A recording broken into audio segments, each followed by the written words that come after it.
And also, and as what I said earlier, that the boat or the previous update, that the boat needs, needs a necessary thing to do to, to change the color and to change the registration number, because the registration number now is the old one.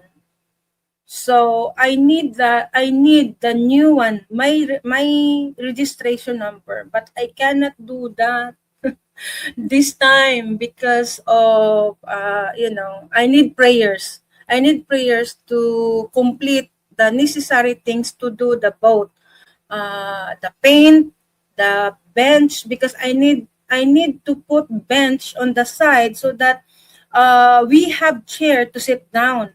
Because if you are watching before my update before about the boat, there's no chair, there's no there's nowhere to sit down. We are sitting down like a Buddha. A Buddha. You know how the way Buddha sitting down like that. And anyway, so because this boat is for fishing before, for fishing, but this time it's not for fishing, it's for ministry, for people to sit down there, to go to the island so that we can share the gospel, we can do the soul winning or reaching out the soul, or whatever you want to call it.